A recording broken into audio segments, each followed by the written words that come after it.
The salty Mediterranean breeze carried more than just the smell of fish and tar through the crowded port of Venice in 1571. It carried whispers. Strange, impossible whispers that made even the bravest sailors look over their shoulders and cross themselves when they thought no one was watching. In the dimly lit taverns where weathered men gathered after long voyages, the conversations always seemed to drift toward the same terrifying topic: a ship that shouldn't exist. A vessel that moved like smoke across the water and struck like lightning from a clear sky. They called it many names: the ghost of the Mediterranean, the devil's own galley, but most simply referred to it as La Sombra del Mar, the shadow of the sea. Old Antonio, a grizzled captain who had sailed these waters for 30 years, would lean forward whenever someone mentioned the mysterious ship. His voice would drop to barely above a whisper as he recounted what he had seen with his own eyes just 3 months earlier. He had been returning from a trading run to Constantinople when his lookout spotted what appeared to be a single galley being pursued by 5 Ottoman warships. Antonio's first instinct was to flee. No merchant vessel could survive such an encounter, but something made him watch through his spyglass from a safe distance. What he saw that day still haunted his dreams. The lone ship suddenly turned toward its pursuers with impossible speed. Within minutes, 3 of the Ottoman vessels were taking on water, their sides torn open as if by some massive sea creature. The remaining 2 ships fled in terror, leaving behind wreckage and the screams of drowning men.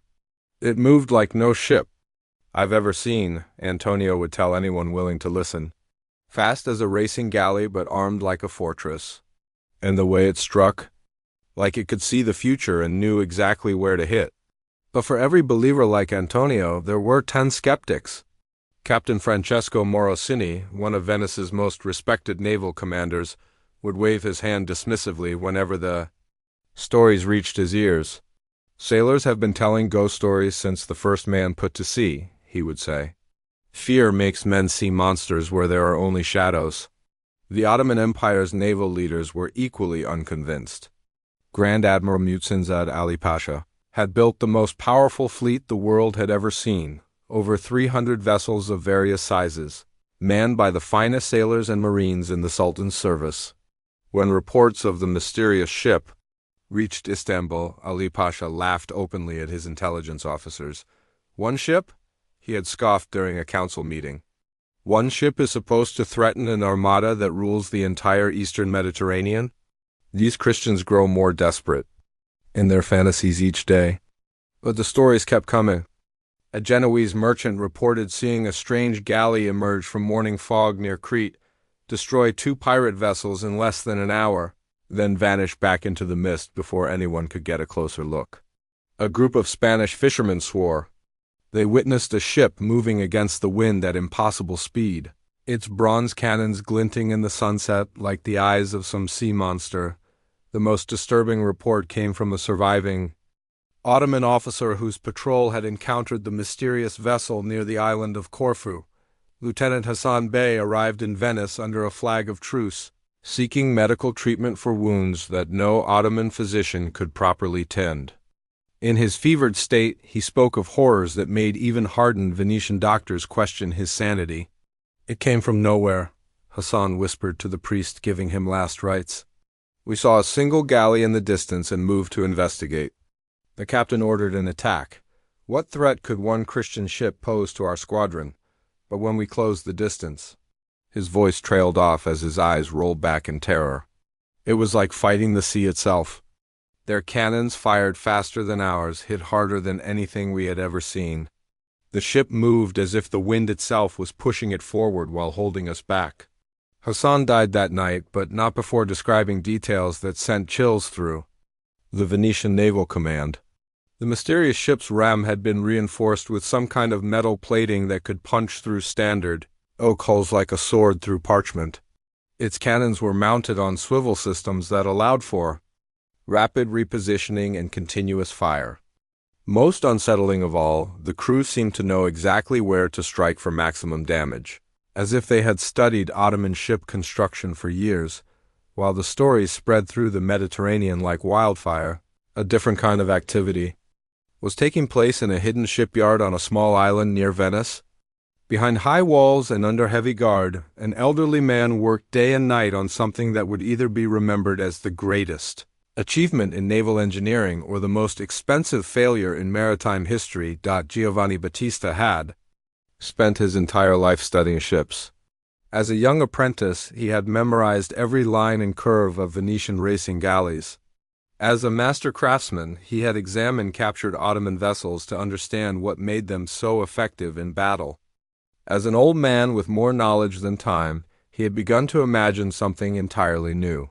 A vessel that combined the best features of every ship he had ever seen while eliminating their weaknesses. The project had started 3 years earlier, when Pope Pius V had quietly approached the Venetian Senate with an unusual request.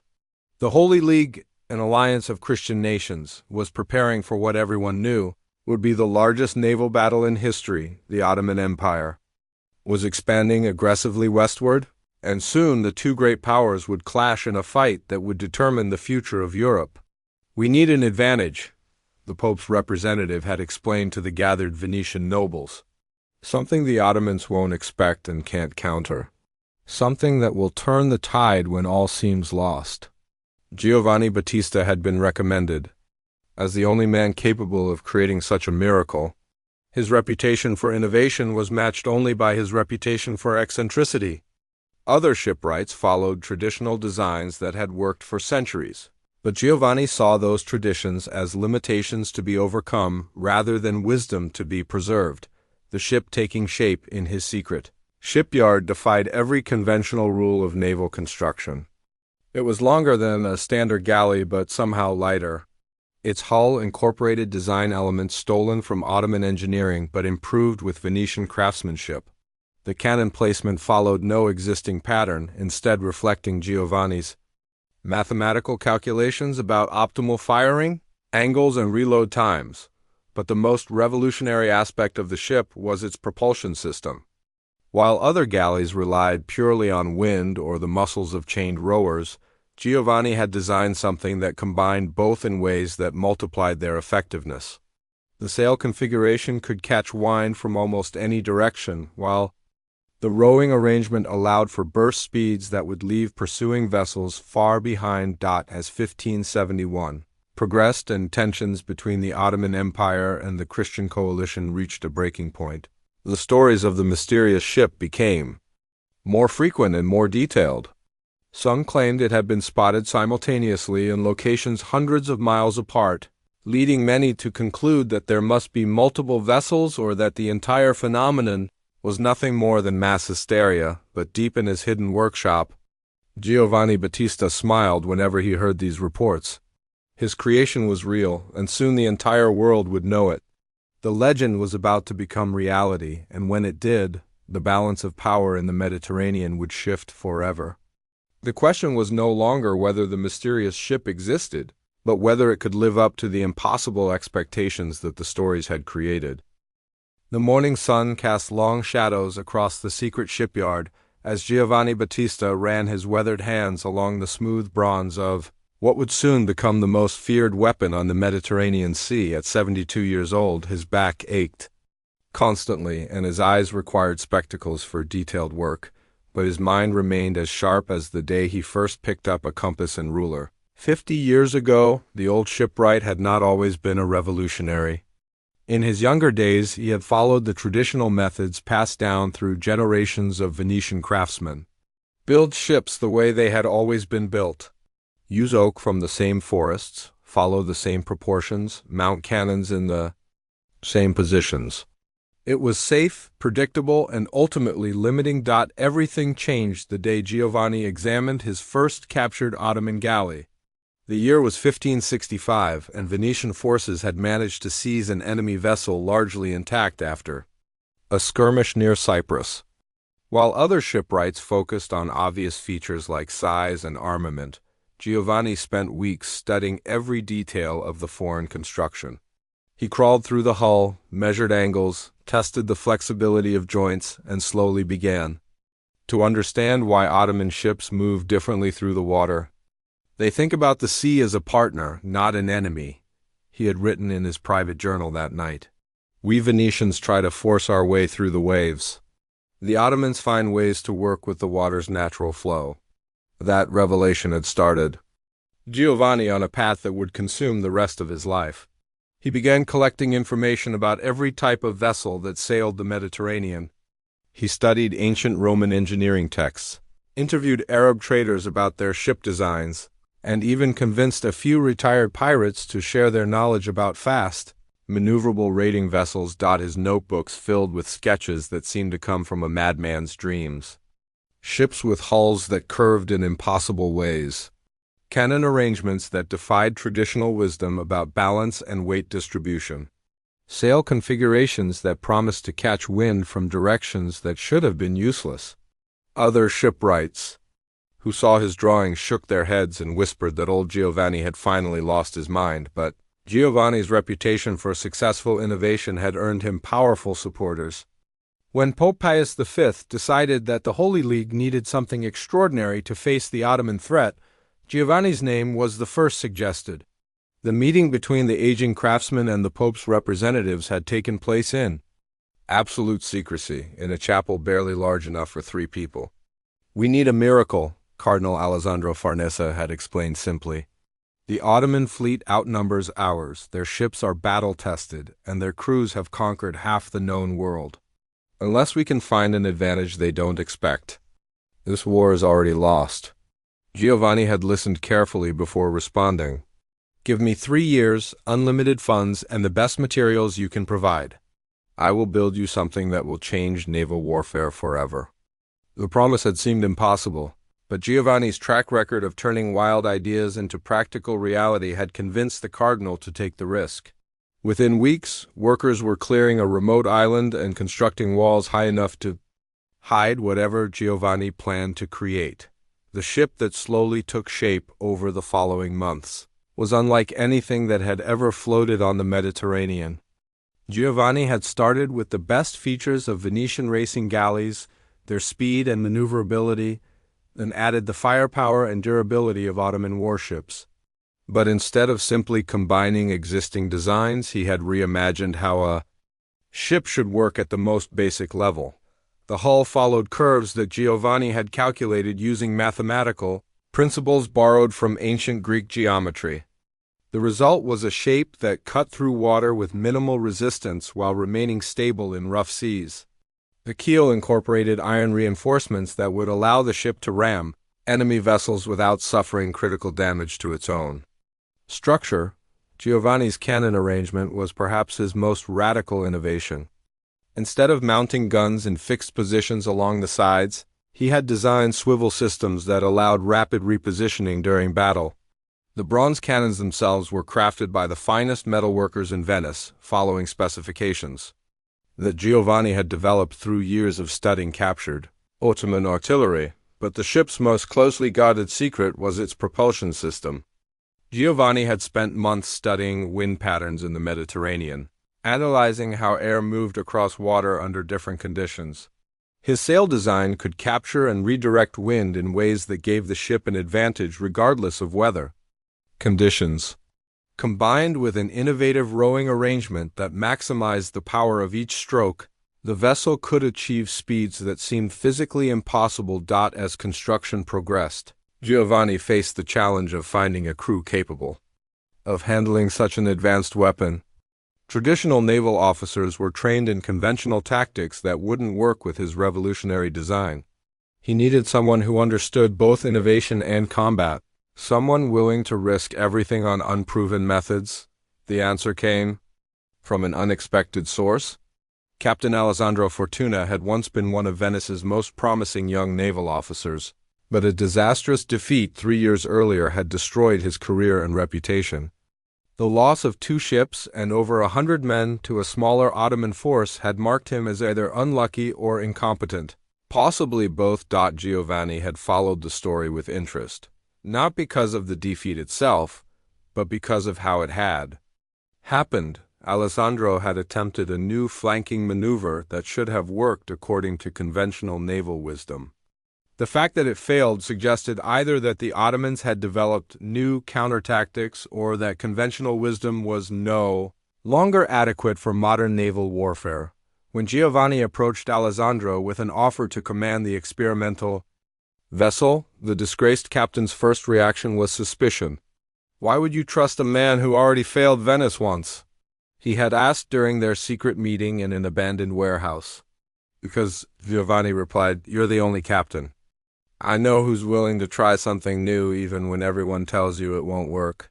This ship requires someone who thinks differently. Alessandro had spent 3 days examining Giovanni's plans before accepting the commission. The mathematical precision of the design impressed him, but what convinced him was the old shipwright's obvious passion for the project.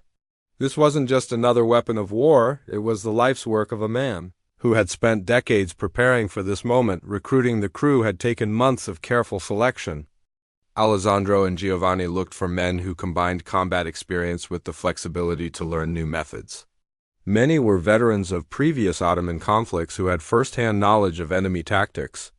Others were young sailors eager to prove themselves with revolutionary techniques. The training process had been unlike anything in naval history. Instead of practicing traditional formations and maneuvers, the crew learned to fight as a single coordinated unit with their ship as the primary weapon. They practiced rapid cannon repositioning until they could completely alter their firepower configuration in less than 5 minutes. They drilled ramming maneuvers that required split-second timing and absolute trust in their vessel's construction. As 1571 progressed, and reports of the mysterious ghost ship spread throughout the Mediterranean, Giovanni and his team worked frantically to complete their preparations. The Ottoman fleet was growing larger and more confident with each passing month. Soon, the largest naval battle in history would begin, and the fate of European civilization might depend on whether an old man's impossible dreams could become reality. Standing in his workshop as the sun set over the secret shipyard, Giovanni allowed himself a moment of doubt. He had bet everything on theories that existed only in his notebooks and calculations that had never been tested in real combat. In a few months, his life's work would either change the course of history or become an expensive monument to failed ambition. But as he watched his crew practicing their final maneuvers in the harbor, Giovanni felt the confidence that had carried him through 50 years of innovation. The legend was almost ready to become real, and when it did, the Mediterranean would never be the same. The Mediterranean had never felt more dangerous than it did in the summer of 1571. Every port buzzed with rumors of war. Every sailor checked the horizon twice before setting sail, and every merchant wondered if their next voyage might be there last. The two greatest naval powers in the world were preparing for a collision that would reshape the entire region. In the hidden coves near Venice, Captain Alessandro Fortuna pushed his crew harder than any men had ever been pushed before. The revolutionary galley that Giovanni Battista had created was finally ready for sea trials, and time was running short. Every day brought new reports of Ottoman naval movements, and Alessandro knew that their window for preparation was rapidly closing. The first test had been simply getting the ship to move properly. Despite all of Giovanni's calculations and mathematical precision, nothing could replace actual experience on the water. The crew's initial attempts at coordinating the new sail system with the innovative rowing arrangement had been disasters. Men crashed into each other, sails tangled in impossible knots, and the ship had spun in circles like a confused dolphin. "This thing handles like a drunken ox," muttered Pala, the ship's quartermaster, after their third failed attempt to execute a simple turning maneuver. But Alessandro had seen something in those chaotic early trials that gave him hope. When everything worked correctly, even for just a few moments, the ship moved like nothing he had ever experienced. The combination of Giovanni's advanced sail design and the synchronized rowing technique created bursts of speed that left pursuing practice vessels far behind. Week after week, the crew refined their techniques. They learned to read each other's movements, to anticipate commands before they were given, and to work with their revolutionary ship instead of fighting against it. Slowly, the scattered individual sailors began to function as a single coordinated The breakthrough came during a practice session in early August. Alessandro had ordered a complex maneuver that required the crew to completely reconfigure their cannon positions while simultaneously changing course and speed. Previous attempts had taken over 20 minutes and resulted in chaos. This time, everything clicked. Sails adjusted smoothly, rowers fell into perfect rhythm, and cannons swiveled into new positions with mechanical precision. The entire sequence took less than 5 minutes. "Now we're starting to look like warriors instead of fishermen," Alessandro told his men that evening. But he knew that practice maneuvers were very different from real combat. While Alessandro's crew trained in secret, intelligence networks across the Mediterranean worked frantically to gather information about enemy movements. Ottoman spies had infiltrated most major Christian ports, sending detailed reports about ship numbers, supply levels, and troop movements back to Istanbul. Christian agents were equally active, trying to piece together the size and intentions of the massive Ottoman fleet that was assembling in various eastern ports. Both sides had heard the stories about the mysterious ghost ship, but their reactions were very different. Ottoman intelligence officers dismissed most reports as Christian propaganda designed to boost morale among their own forces.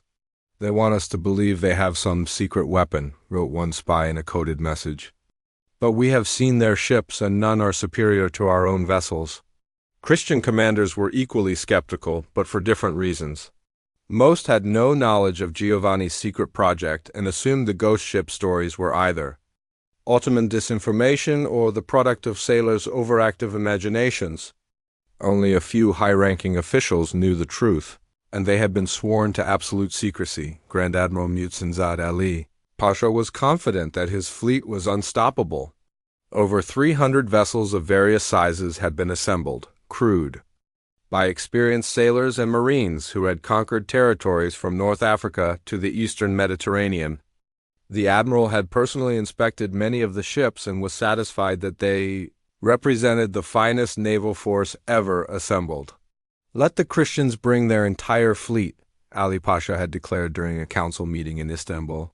"We have more ships, better trained crews, and the favor of Allah. This battle will end Christian naval power in the Mediterranean forever." But not everyone shared the admiral's confidence. Captain Kemal Reis, a veteran Ottoman naval officer, had been one of the few to take the ghost ship report seriously. He had personally interviewed survivors of several encounters and noticed disturbing consistencies in their stories. The mysterious vessel always struck at the weakest points of enemy formations, used weapons in ways that seemed impossible, and disappeared before effective counterattacks could be organized. "We should investigate these reports more carefully," Kemal had advised his superiors. "Even if only half of what these men describe is true, this ship represents a significant threat." His warnings had been largely ignored, but Kemal continued to gather information. He had compiled a detailed analysis of every reported ghost ship encounter, looking for patterns that might reveal the vessel's capabilities and limitations. What he discovered worried him deeply. Meanwhile, the moment Alessandro had been both hoping for and dreading finally arrived. Cardinal Alessandro Farnese, representing the Pope, arrived at the secret shipyard with new orders. The Holy League fleet was nearly ready to depart for what everyone expected would be the decisive battle. Giovanni's revolutionary galley needed to prove itself in real combat before being committed to the main engagement. "We've identified a target," the Cardinal explained during a private meeting with Alessandro and Giovanni. "Ottoman supply ships have been using a specific route to transport weapons and provisions to their main fleet. Intelligence suggests that a heavily guarded convoy will pass through the waters near Corfu within the next week." Alessandro felt his stomach tighten. This would be their first real test, and the stakes couldn't be higher. If the mission failed, not only would his crew likely be killed or captured, but the secret of Giovanni's revolutionary design might fall into enemy hands. The convoy consisted of 5 vessels, 3 cargo ships, loaded with supplies, and 2 heavily armed galleys providing protection. Ottoman intelligence had chosen the route carefully, staying close to friendly shores and avoiding areas where Christian warships were known to patrol. They had no reason to expect trouble from a single enemy vessel. The attack came at dawn when Morning fog provided perfect cover for Alessandro's approach. His crew had spent the previous night moving into position, using their ship's superior speed and maneuverability to reach the ambush point undetected.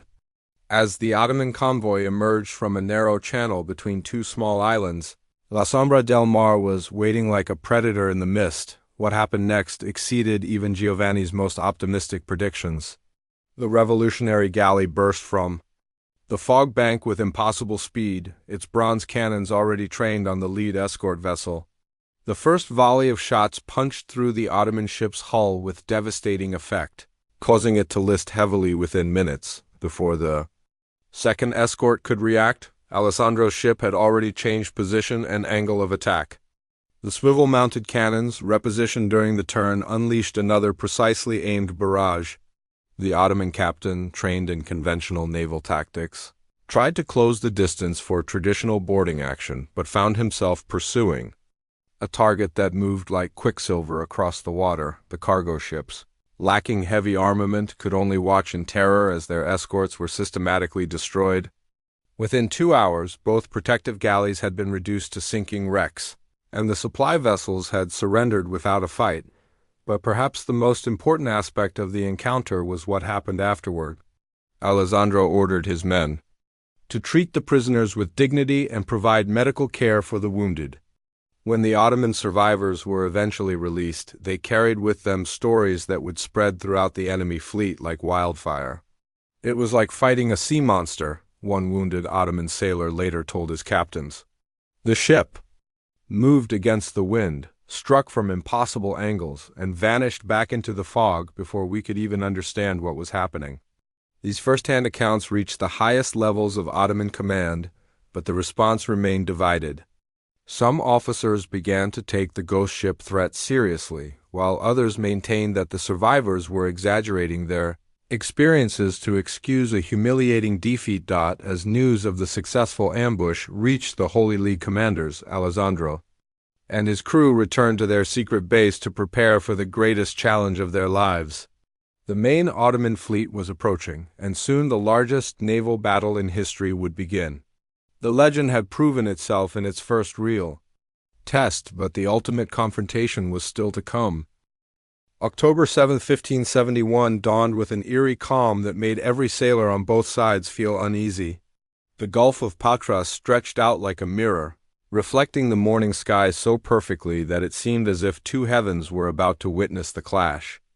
That would determine the fate of the Mediterranean world. Captain Alessandro Fortuna stood on the deck of La Sombra del Mar, watching the largest gathering of warships in human history slowly take shape across the water. To the east, the Ottoman fleet emerged from the morning haze like a floating city.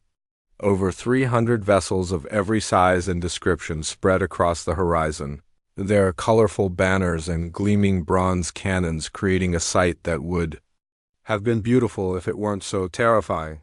The Holy League fleet was equally impressive, though smaller in numbers. Venetian galleys with their distinctive red hulls, Spanish warships flying the cross of St. James, papal vessels blessed by the Pope himself, and ships from smaller Christian nations all united in common cause. The total force numbered around 210 vessels, each one carrying the hopes and prayers of millions of people who would never see this battle but whose futures depended on its outcome. Alessandro's ship had been positioned in the reserve formation, held back from the initial engagement on explicit orders from the fleet commanders. The plan was simple: let the conventional forces engage first, assess how the battle developed, then unleash the secret weapon at the moment when it could have maximum impact. But as Alessandro watched the two massive fleets slowly approach each other, he felt the familiar knot of anxiety in his stomach that came before every major battle. All the training, all the preparation, all of Giovanni's revolutionary engineering would mean nothing if they couldn't execute when it mattered most. The battle began exactly as naval experts had predicted. The center formations of both fleets moved toward each other in traditional battle lines, with the largest and most heavily armed vessels taking the lead positions. The sound of drums and war cries carried across the water as thousands of sailors and marines prepared for what everyone knew would be a fight to the death. The first cannon shots echoed across the gulf like thunder, followed by the distinctive crack of wood splintering and the screams of wounded men. Within minutes, the carefully organized battle formations dissolved into chaotic individual combats as ships closed to boarding range and the real killing began. Giovanni Battista, now 73 years old and technically too old for active combat, had insisted on being present for the battle that would prove or destroy his life's work. He stood beside Alessandro on the command deck, his weathered hands gripping the rail as he watched the carnage unfold. "Look at them," Giovanni said quietly, pointing toward the main engagement. "Both sides fighting the same way their fathers and grandfathers fought. Ship against ship, man against man, with courage and steel determining the winner. They haven't learned that the nature of war itself is changing." For 3 hours, the battle raged with conventional tactics producing conventional results. Ships on both sides took heavy damage, hundreds of men died, and neither fleet gained a decisive advantage. The Ottoman center, commanded by Admiral Muhsinzad Ali Pasha himself, had initially pushed forward with considerable success, threatening to break through the Christian line and divide the Holy League fleet, but the stalemate was exactly what Alessandro had been waiting for. Both fleets were now fully committed to the engagement, with their formations scattered and their commanders focused on immediate tactical problems. This was the moment when a single ship appearing in the right place at the right time could change everything. The signal came from Don Juan of Austria, the young commander of the Holy League fleet. A series of flag signals that had been arranged weeks in advance, visible only to those who knew what to look for. The message was simple: the time has come. Alessandro turned to his crew, men who had trained together for months and had proven themselves in their first real combat against the Ottoman convoy. Every face showed the same mixture of determination and fear that Alessandro felt in his own heart. "Gentlemen," he called out, his voice carrying clearly across the deck despite the distant sounds of battle, "everything we have worked for comes down to the next 2 hours. Our ship is ready, our weapons are prepared, and our cause is just. Today we show the world what the future of naval warfare looks like." The crew's response was immediate and enthusiastic.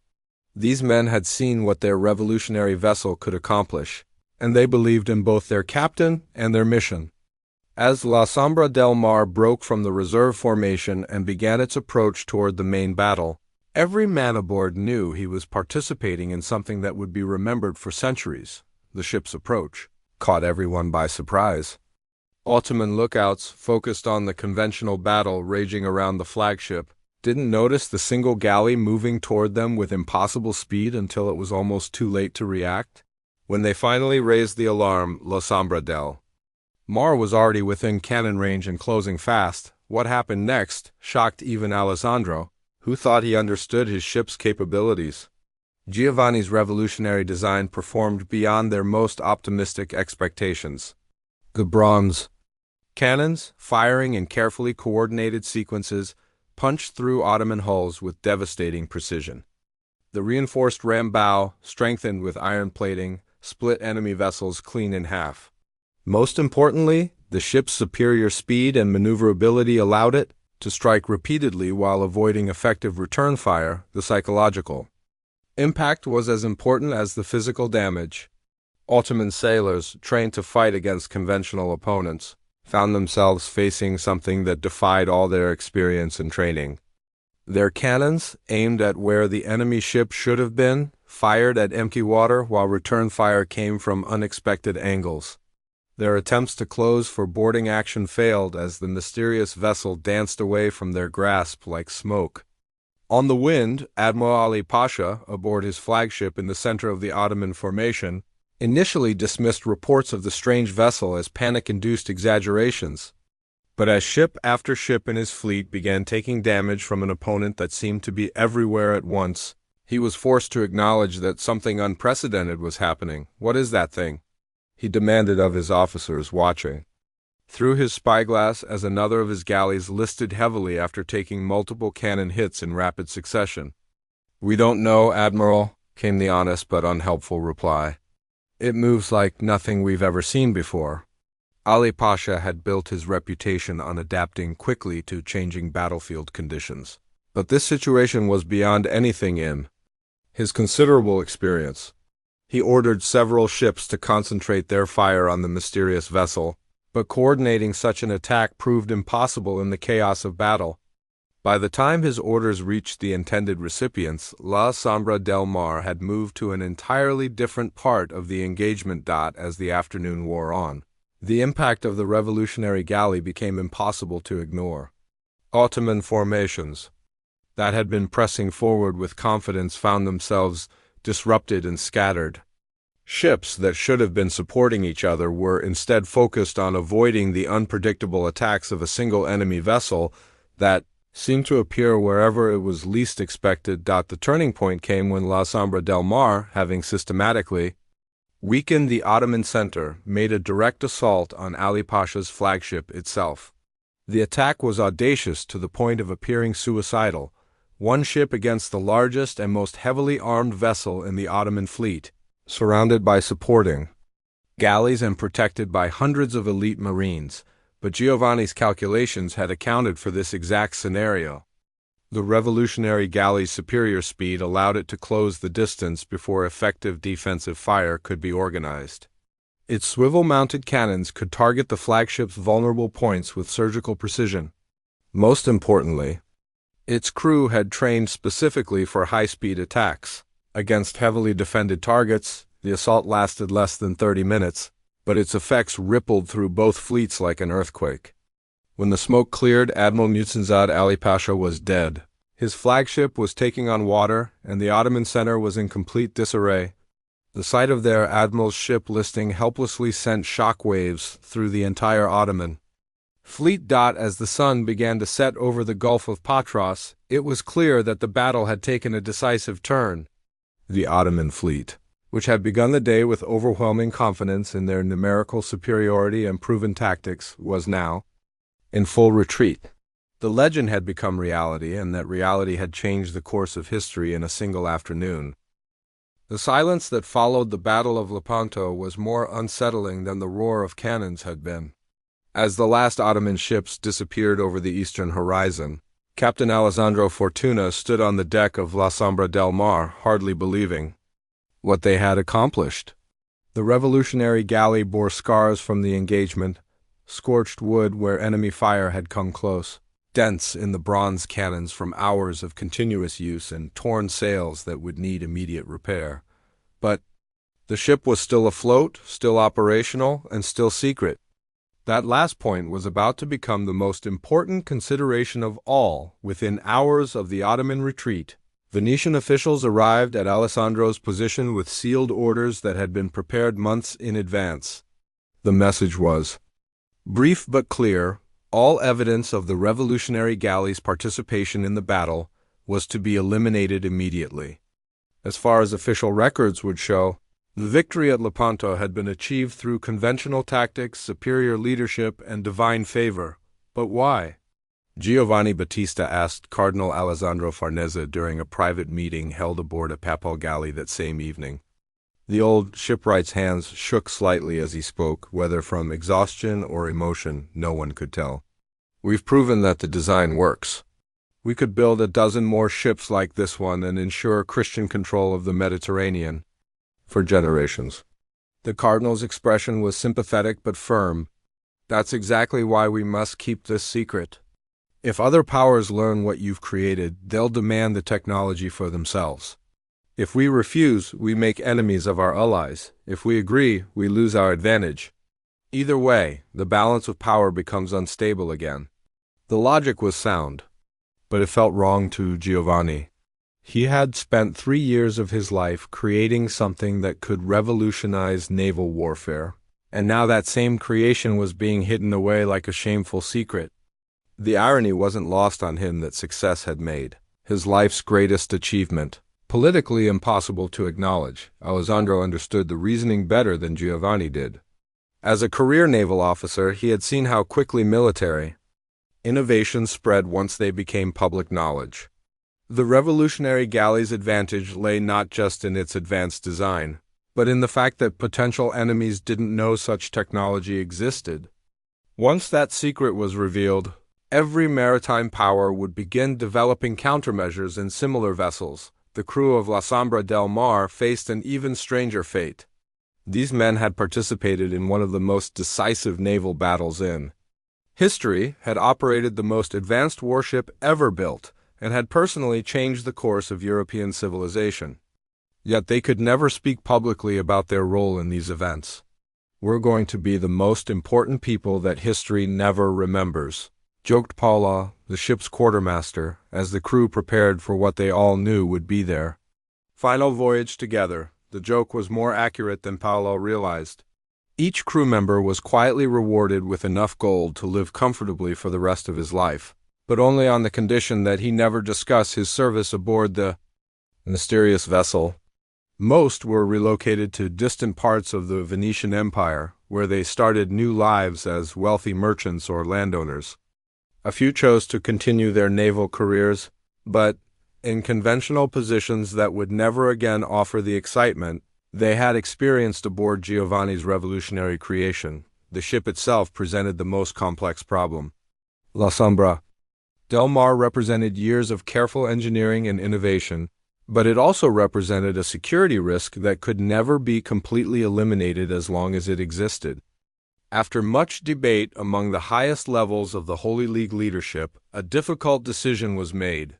On a moonless night in November 1571, exactly 1 month after the Battle of Lepanto, the most advanced warship in the world was sailed to a predetermined location in the deep waters between Crete and the mainland.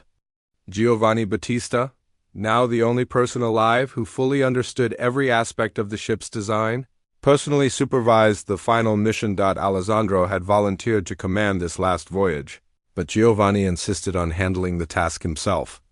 "I brought her into the world," the old shipwright said quietly. "It's only right that I should see her out of it." The process took most of the night. Giovanni had designed hidden chambers throughout the ship's hull that could be flooded on command, ensuring that the vessel would sink quickly and completely when the time came. But before giving that final order, he spent hours walking through every section of his creation one last time. In the early hours of morning, as the first hints of dawn appeared on the eastern horizon, Giovanni activated the flooding mechanism he had built into the ship's design. La Sombra del Mar settled into the water with surprising gentleness, almost as if the revolutionary galley was choosing to return to the sea that had made it legendary. "Goodbye, old friend," Giovanni whispered as the last traces of the ship disappeared beneath the Mediterranean waves. But even as the physical evidence of the revolutionary galley vanished forever, its impact continued to ripple through the world in ways that few people understood. The Ottoman Empire, shaken by their devastating defeat at Lepanto, began a period of gradual decline that would continue for centuries. The psychological impact of losing what should have been an easy victory had profound effects on Ottoman naval strategy and confidence. More importantly, the technological innovations that Giovanni had developed for La Sombra del Mar didn't disappear with the ship itself. The old shipwright had been careful to preserve detailed notes and calculations that could be used for future projects when political conditions made such development feasible. Over the following decades, elements of Giovanni's revolutionary design began appearing in new ship construction throughout Europe. The improvements were introduced gradually and subtly, disguised as normal technological advancement rather than radical innovation. Cannon mounting systems became more flexible, hull designs incorporated better hydrodynamic principles, and sailing configurations slowly evolved toward the patterns that Giovanni had pioneered. The influence spread far beyond military applications. Merchant vessels built using modified versions of Giovanni's techniques could carry larger cargoes over longer distances with smaller crews. This increased efficiency contributed to the expansion of European trade networks and the eventual development of global commerce systems that would reshape the world economy. Perhaps most significantly, the success of La Sombra del Mar had proven that revolutionary thinking could overcome conventional military advantages. This lesson was not lost on the next generation of military engineers and strategic planners.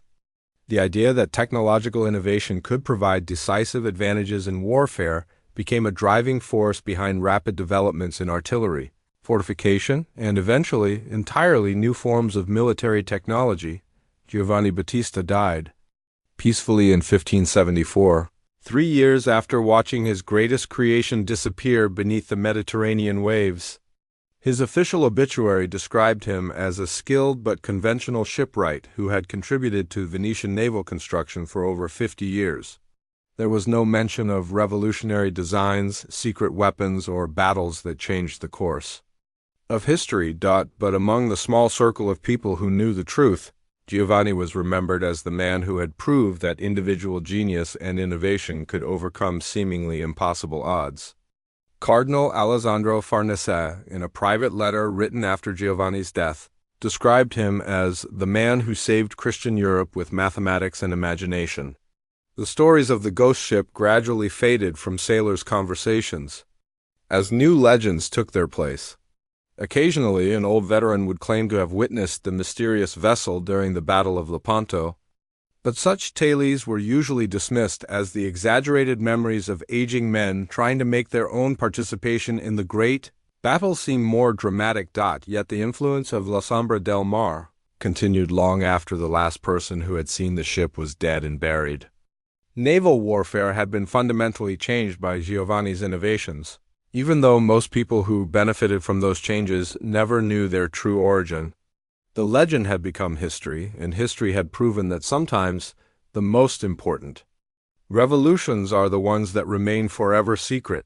The Mediterranean Sea, which had witnessed the rise and fall of empires for thousands of years, kept its secrets well. Somewhere in the deep waters between Crete and the mainland, the remains of the most advanced warship of its age rested in eternal silence, having changed the world without anyone knowing how or why. The legend was complete, but its legacy would continue shaping human history for centuries to come.